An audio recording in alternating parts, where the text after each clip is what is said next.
Supreme court में बैरून मुल्क जाने की इजाज़त के खिलाफ हुकूमती अपील पर समात। शहबाज शरीफ के वकील ने तौहीन अदालत की पैरवी न करने की यकीन दहानी करवा दी। हुकूमत ने शहबाज शरीफ को बैरून मुल्क जाने की इजाज़त के खिलाफ अपील वापस ले ली। सुप्रीम कोर्ट ने शहबाज शरीफ को बैरून मुल्क जाने की इजाज़त से मुतल्लिक केस निपटा दिया। सुप्रीम कोर्ट ने करार दिया, शहबाज शरीफ को जिस अंदाज में रिलीफ दिया गया वो किसी के लिए मिसाल नहीं बन सकता। रजिस्ट्रार लाहौर हाई कोर्ट ने केस का रिकॉर्ड सुप्रीम कोर्ट में पेश किया। जस्टिस एजाजुल एहसन ने रिमार्क्स दिए, शहबाज शरीफ का केस सिस्टम के तहत मुकर्रर हुआ या खास तौर पर रिकॉर्ड के मुताबिक एक ही रोज़ में एतराज़ात दूर करके केस सुना गया। हुकूमती वकील को हिदायत लेने के लिए 30 मिनट दिए गए। लाहौर हाई कोर्ट ने यह भी नहीं पूछा शहबाज शरीफ का नाम किस लिस्ट में है। जस्टिस एजाजुल एहसन ने यह भी कहा, एक साल में कितने मुकदमात की जुमे को दोबारा 12 बजे दोपहर समात होती है, बताया जाए कितने मुकदमात में यकतरफा रिलीफ दिया गया। क्या इस तरह का उमूमी हुक्म जारी हो सकता है जैसा लाहौर हाई कोर्ट ने किया?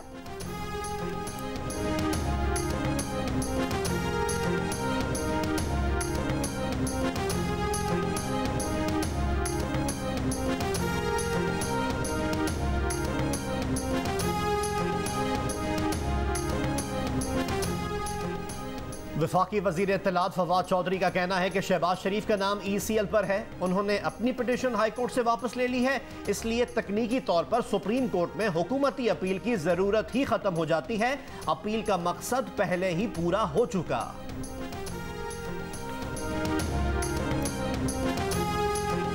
तालीमी इदारे खोलने, मौसम गर्मा की तातीलात, मैट्रिक और इंटर के सालाना इम्तिहानात पर गौर के लिए सूबों के वज़राए तालीम का इजलास आज होगा। कोरोना में मुब्तला वफाकी वजीर तालीम शफकत महमूद मुकम्मल सेहतयाब हो गए, आज से दोबारा काम शुरू करेंगे।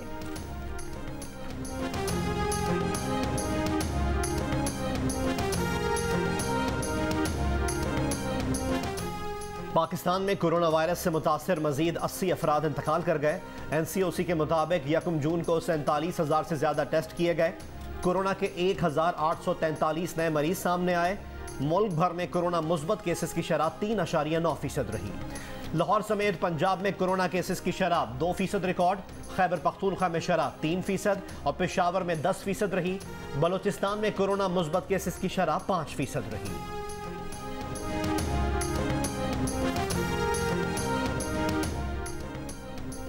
SOPs की खिलाफवर्जी पर कार्रवाइयां। कराची के इलाके गार्डन में 4 दुकानें सील कर दी गई। DHA में 6 दुकानें सील। लियारी में 3 ट्रांसपोर्ट ऑफिस पर 30,000 रुपए जुर्माना आयद। एक रेस्टोरेंट सील किया गया। सिविल एविएशन ने गिलगित बल्तिस्तान जाने वालों के लिए कोरोना वैक्सीन और PCR टेस्ट की लाजमी शर्त आयद कर दी।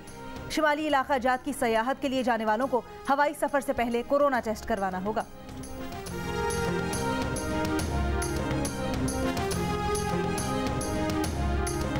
आइंदा बजट में सनतों की बहाली के लिए खुसूसी इक़दामात पर गौर। दरामदी अशिया पर टैक्स खत्म या कम करने के लिए IMF से बातचीत जारी। ज़राए के मुताबिक खाम माल पर कस्टम्स ड्यूटी खत्म की जा रही है, जिससे 40 सनतों को फायदा होगा। 600 अशिया पर टैक्स खत्म किए जाएंगे या इंतहाई कम कर दिए जाएंगे। मजमूई तौर पर 3,000 से ज्यादा दरामदी अशिया पर कस्टम्स ड्यूटी खत्म करने की तजवीज़ भी ज़ेरे गौर।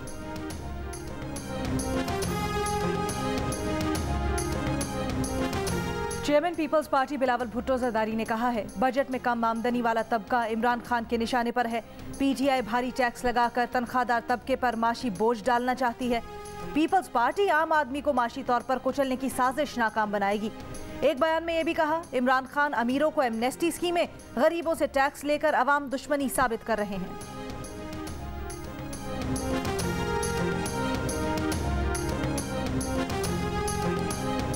SHOs स्ट्रीट क्राइम पर काबू पाएं वरना घर जाएं। कराची पुलिस चीफ ने स्ट्रीट क्राइम से मुताल्लिक 30 थानों को तंबीही नोटिस जारी कर दिए। कराची पुलिस चीफ इमरान याकूब ने कहा, कराची के 50% स्ट्रीट क्राइम्स इन 30 थानों की हदूद में हो रहे हैं। थानेदारों को पेट्रोलिंग और स्नैप चेकिंग बढ़ाने की भी हिदायत।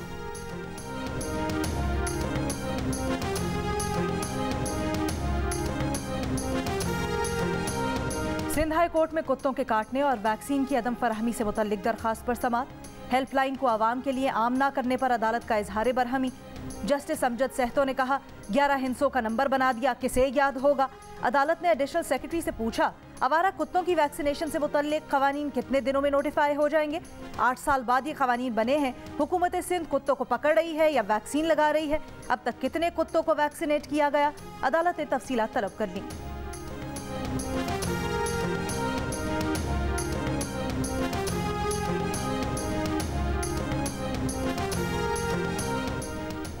राजनपुर में कच्चे के डाकुओं ने 7 रोज बाद मुगवी 2 पुलिस एहलकारों को छोड़ दिया। जराये के मुताबिक मुगवी पुलिस एहलकारों के बदले डाकुओं के रिश्तेदारों को भी रिहा कर दिया गया। पुलिस का कहना है कि मुगवी एहलकारों को ऑपरेशन के नतीजे में बाजियाब करवाया गया। कराची के मुख्तलिफ इलाकों में बिजली बंदिश का सिलसिला खत्म न हो सका। गुलशन इकबाल ब्लॉक 10 से मॉडल कॉलोनी, मलीर हॉल, शरफायाम, फेडरल बी एरिया ब्लॉक 5 समेत शहर के कई इलाकों में रात के औकात भी कई घंटे की लोड शेडिंग। शदीद गर्मी में शहरी परेशान। दिन में भी मरम्मत और अपग्रेडेशन के नाम पर घंटों बिजली बंद की जाने लगी।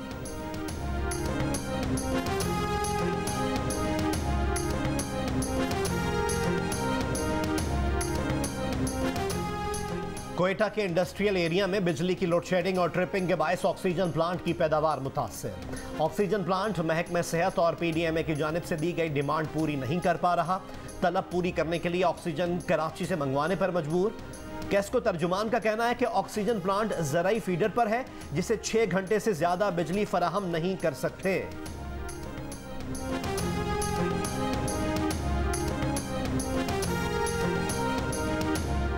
अप्रैल की फ्यूल प्राइस एडजस्टमेंट के तहत फी यूनिट बिजली 44 पैसे सस्ती होगी। नेपरा के मुताबिक बिजली सस्ती होने से सार्फिन को 4 अरब 40 करोड़ रुपए से ज्यादा का फायदा होगा। अप्रैल की फ्यूल प्राइस एडजस्टमेंट में बिजली 87 पैसे फी यूनिट से ज्यादा सस्ती होनी थी।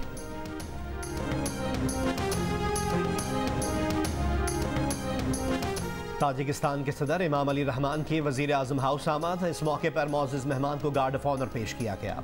दोनों ममालिक के तराने बजाए गए। इमाम अली रहमान आज सुबह 2 रोज़ा दौरे पर पाकिस्तान पहुंचे हैं। वो सदर मुमलिकत डॉक्टर आरिफ अलवी से भी मुलाकात करेंगे।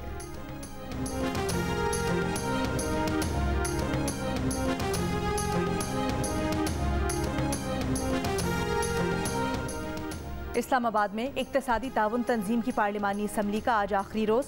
वजीर आजम इमरान खान कॉन्फ्रेंस में शिरकत और खिताब करेंगे।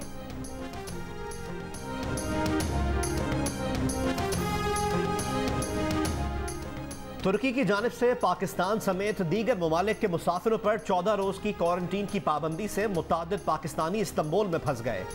तर्जुमान दफ्तर खारजा का कहना है कि पाकिस्तानी सिफारत खाना तुर्क हुक्काम से राब्ते में है। पाकिस्तानी मुसाफिरों ने कवायद व ज़वाबित के ऐलान से कबल अपना सफ़र शुरू किया था। एयरपोर्ट पर PCR टेस्ट के मनफी आने पर मुसाफिरों को तुर्की दाखिले की इजाज़त होगी। सहाफ़ियों की नुमाइंदा तंजीमों ने वफाकी हुकूमत का मुजव्वज़ा मीडिया डेवलपमेंट अथॉरिटी ऑर्डिनेंस मुस्तरद कर दिया। ऑर्डिनेंस को आज़ादी सहाफ़त पर हमला, गैर आइनी और ड्रैकोनियन करार दिया और हर सतह पर इसके खिलाफ मुज़ाहमत करने का ऐलान किया। APNS, PBE, CPNE, PFUJ के दस्तूर और बर्ना ग्रुप्स और एमेंट के मुश्तरका इजलास में करार दिया गया कि मुजव्वज़ा ऑर्डिनेंस मीडिया को कंट्रोल करने की कोशिश है। इसके खिलाफ जिंदगी के तमाम शोबों से हिमायत हासिल करने की कोशिश की जाएगी। ऐसे ऑर्डिनेंस की जमहूरी माशरों में जगह नहीं। पाकिस्तान सुपर लीग कब शुरू होगी फैसला ना हो सका। अलबत्ता फाइनल 24 जून को कराने पर सब मुत्तफिक। PCB ने PSL को अबुधाबी से शारजा ले जाने पर गौर शुरू कर दिया। तजवीज़ पर फ्रेंचाइज और PCB हुक्काम के दरमियान इत्तेफाक।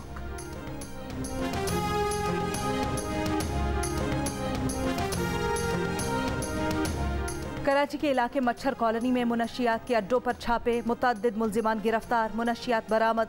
मुनशियात फरोशों की सरपरस्ती के इल्जाम में SHO डॉक्स समेत 14 अहलकार मुअत्तल। इंक्वायरी शुरू। लाहौर के इलाके सुंदर में दुकान में डकैती के दौरान पुलिस और डाकुओं में फायरिंग का तबादला। डाकुओं की फायरिंग से पुलिस एहलकार जाँ बहक हो गया, डाकू फरार।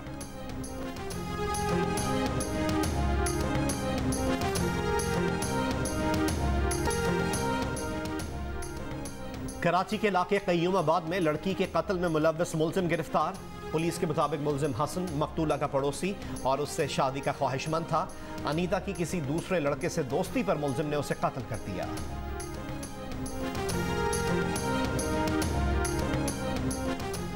FIA साइबर क्राइम बलोचिस्तान की क्वेटा में कार्रवाई। जाली चेक्स के जरिए रकम निकालने वाले 3 मुल्जिमान गिरफ्तार।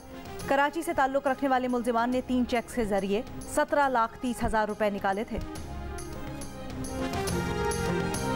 खानेवाल में ड्राइवर समेत गाड़ी गड्ढे में जा गिरी। सेवरेज पाइपलाइन की लीकेज के बायस जमीन धंस गई थी।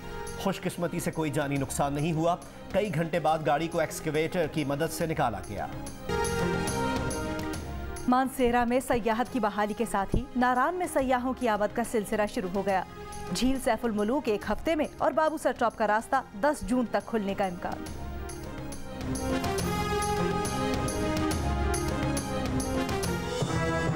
My name is Mangu Mangu जान Mangu the washing machine.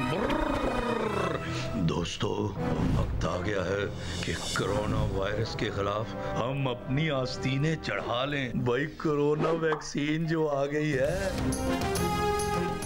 Vaccine को हाँ, कोरोना को ना।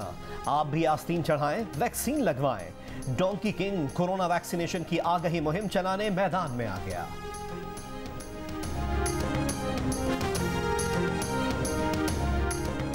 नोबेल प्राइज याफ्ता मलाला यूसुफजई का बरतानवी फैशन मैगजीन वोग को इंटरव्यू। अपने पैगाम में कहा कि कवर पेज देखकर हर लड़की को अंदाजा होगा कि वो भी दुनिया बदल सकती है।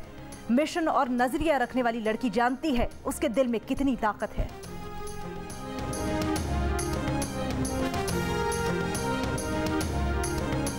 इंटरनेशनल क्रिकेट काउंसिल ने इस साल होने वाला T20 वर्ल्ड कप भारत से मुत्तहिदा अरब अमारात मुंतकिल करने का इंदिया दे दिया। हतमी फैसला रवा माह के आखिर में होगा। मुस्तकबिल के ICC इवेंट्स में टीमों की तादाद बढ़ाने और चैंपियंस ट्रॉफी को बहाल करने का फैसला कर लिया गया। अल्लाह का बहुत बहुत शुक्र है कि मैं टोक्यो ओलंपिक्स 2020 के लिए सेलेक्ट हुई हूँ। मेरी बहुत बड़ी ख्वाहिश थी कि मैं पाकिस्तान को ओलंपिक्स 2020 में रिप्रेजेंट करूं। मैं बहुत शुक्रगुजार हूं पाकिस्तान ओलंपिक एसोसिएशन और पाकिस्तान बैडमिंटन फेडरेशन का। पाकिस्तान की number 1 badminton player Mahur Shahzad Tokyo Olympics में पाकिस्तान की नुमाइंदगी करेंगी। टोक्यो ओलंपिक्स में इन्विटेशनल प्लेस मिल गई। और मासूम हरकतों से मुस्कुराहटें बिखेरी। जानदार अदाकारी के जरिए जहनों पर अनमिट नकूश छोड़ने वाले रफ़ी खावर उर्फ नन्ना को मद्दाहों से बिछड़े 35 बरस बीत गए।